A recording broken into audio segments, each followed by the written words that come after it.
It started as a whisper, a single point of light, too faint for the eye, sliding across the darkness beyond Neptune.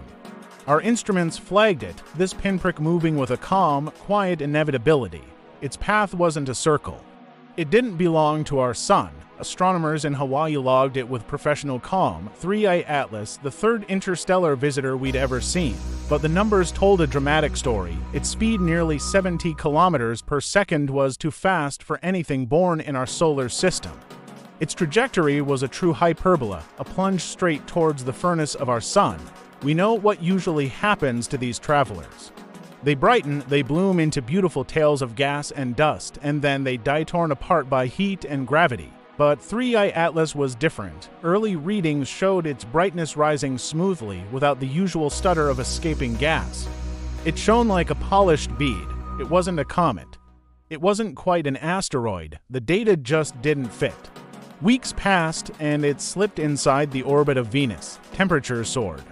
Radiation intensified, yet its path remained a razor's edge, precise, unwavering.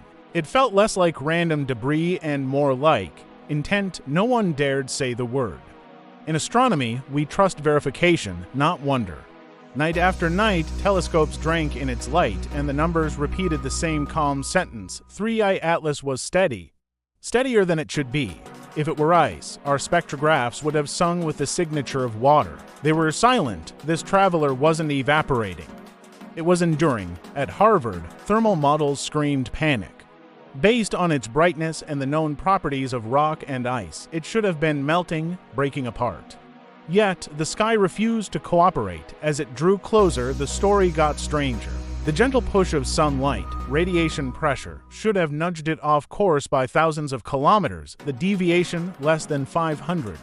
In celestial mechanics, that kind of obedience turns heads. The conversations changed. What started as a vigil for its destruction became a seminar on its stability.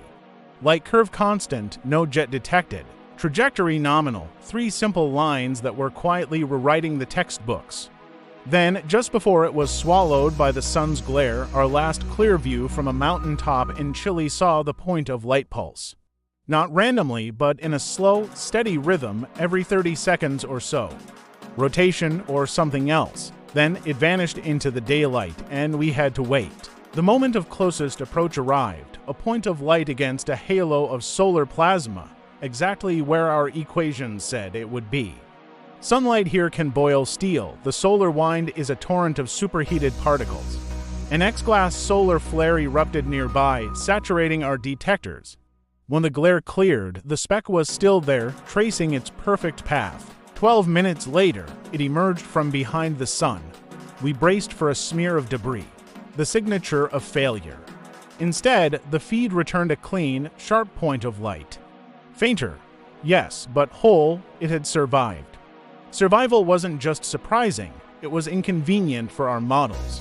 It should have lost mass by the ton. Our instruments saw none. Spectra hinted at a surface of compressed magnesium, or maybe a magnetic field that wrapped it in a protective bubble. Our simulations only worked when we gave the object a tensile strength far beyond any known meteorite. In the weeks that followed, a picture began to form. The object's density was high, brushing the realm of metal.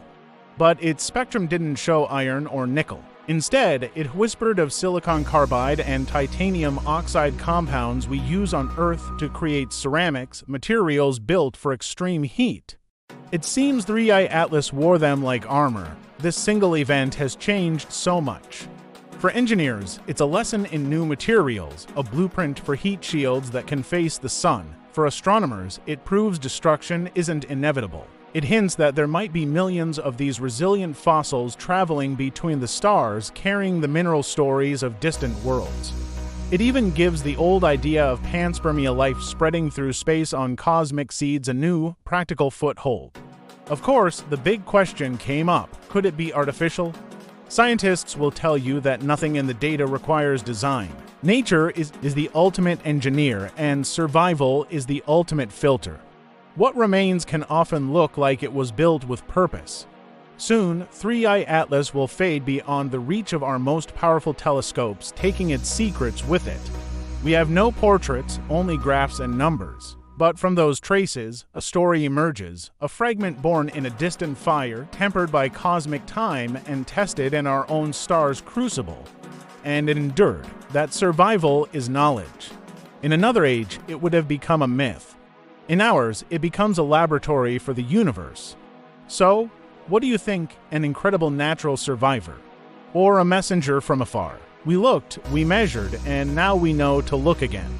Because we've learned that even in a universe of fire, some things remember how to survive.